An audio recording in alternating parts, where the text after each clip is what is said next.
ازيكم يا حبايب قلب مروكه؟ عاملين ايه؟ النهارده هنعمل مع بعض كيكه الرواني، وقبل ما نعمل اي حاجه ما تنسوش تصلوا بينا عنها. هنا بقى معانا 3 بيضات في درجه حراره الغرفه، هننزل بيهم في البوله بتاعتنا. بعد كده بقى هننزل بيه كيس من الفانيليا، وممكن تنزلي في فانيليا سايل عادي.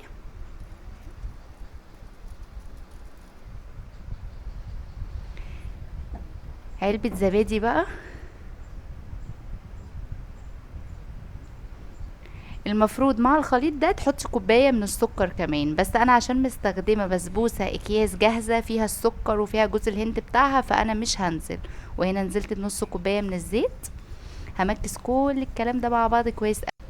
بعد ما مكسنا بقى كل ده مع بعضه، المفروض تنزلي بنص كوبايه من جوز الهند المبشور، بس انا عشان معايا بسبوسه اكياس فيها جوز الهند والسكر بتاعها فمش هنزل بيها، فمعايا كوبايه من دقيق البسبوسه، وكمان كوبايه من الدقيق العادي المنخول، وباكت من البيكنج باودر. هنمكس بقى كل الحاجات دي مع بعض. هنا بقى هتلاحظي ان قوام الكيكه معاكي تقيل شويه، ده عادي، لان اصلا كيكه الرواني او كيكه البسبوسه بتبقى قوامها تقيل شويه، عشان اول ما بتخرج من الفرن بتتسقي بالشربات السخنه على طول. هتجيبي بقى صينيه وسط عندك، الومنيوم، تيفال، بايركس، ايا كان اللي عندك. انا بحب اعمل في الكيك صواني الومنيوم. هنزل بقى بنقطه زيت، هدهن بيها الصينيه بتاعتي كويس قوي. وقبل ما اكون بجهز في الكيكه مثلا ب10 دقايق كده، هولع على الفرن اسخنه. هنزل بقى بالخليط بتاع الكيكه كده في الصينيه كده اهو. بعد ما حطيت الخليط بتاع الكيكه هديها خبطتين عشان اخرج منها الهواء. الحته دي بقى حلوه قوي عشان الكيكه ما تشققش معاكي.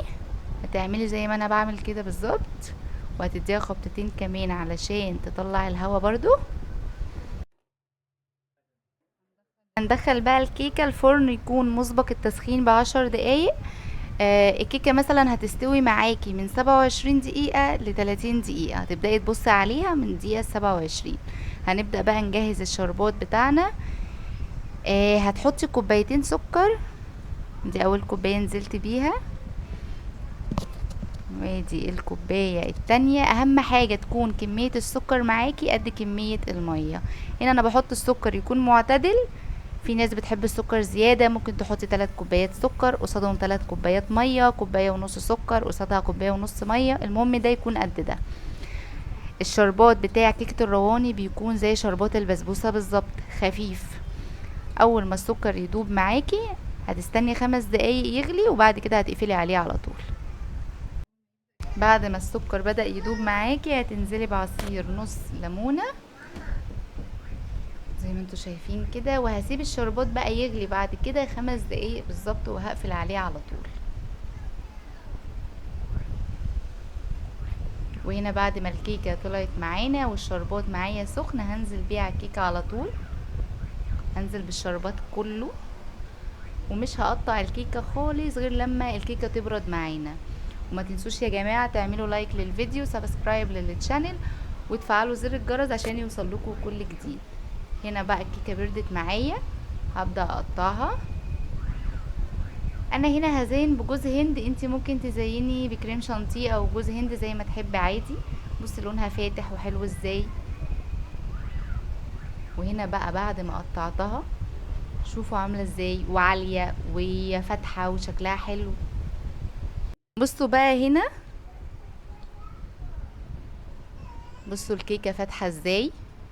بصوا الشربات بتاعها مظبوط، مش كتير خالص. متنسوش بقى تعملوا لايك للفيديو، سبسكرايب للتشانل، وتقولوا رأيكم في الكومنتس، وسلام.